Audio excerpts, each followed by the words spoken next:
Hey, I'm Elle Shimada, a violinist, producer, and vocalist from Tokyo, based in Melbourne. And we're talking with Hassan T today.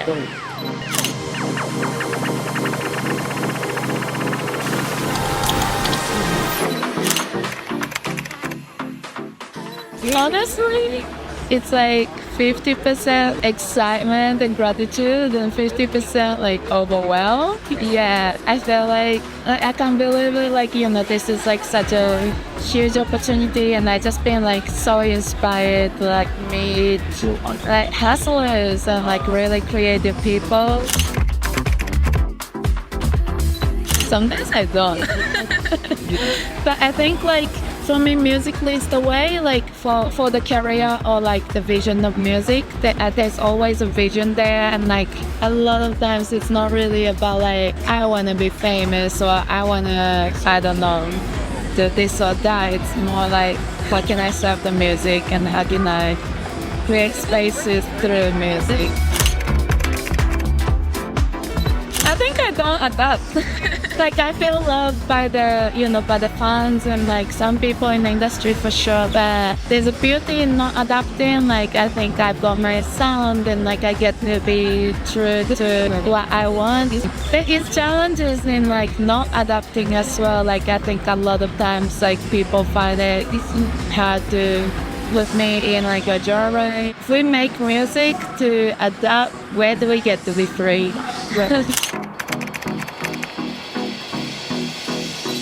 I think as an artist, we have a voice. With voice, we have power.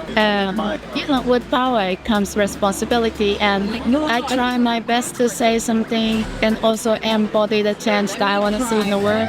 It's not always easy. Music came from like an underground resistance movement. As some of that borrows from those stories, and like it's only fair for me to try and keep that going rather than just to take from it. It's hard, like we don't have the power to directly contribute to change often. Like I think sometimes people can put artists in like such a pedestal. We're still figuring it out and we're public and we make mistakes. But one thing I'm grateful is through music I met a lot of like-minded forward-thinking change makers, and then sometimes I get to amplify their voices, and that's an humbling experience. That is so tough, and I never know how to get out of my funk. But the thing is that I'm always on the other side. Usually for me, that's like through making songs. Sometimes like if I'm going through something, through the writing process, I really have to understand my emotion, and that helps me kind of figure it out. And then by the time that I'm ready to present it into the world, I've thought about it so much, I've expressed it, I wrote about it, I feel heard, The song was born like probably the day after a breakup.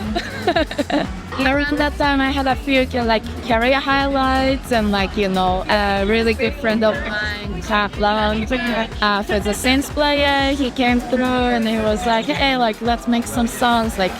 Honestly, the time that I felt so ready to go is when I decided to put a distortion pedal on my violin, and I was such a catharsis moment, and I was let it go.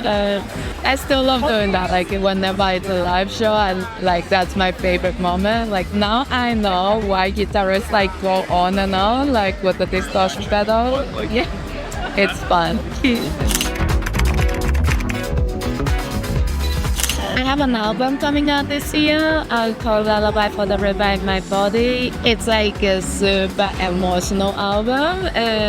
I produced all the tracks and played all a lot of the instruments. It's quite vocal heavy, which is kind of new for me as well. I'm really excited for this to come out because I feel it's a new set of new way that I am compared to my last album, Home Does Not Equal Location. feel like home was like so intellectual in a way, and I thought about it a lot, and like it's like super conceptual where like I feel like this one came straight from like my head to your ears kind of thing. So like yeah, I'm really excited for that to be out, some touring. Yeah.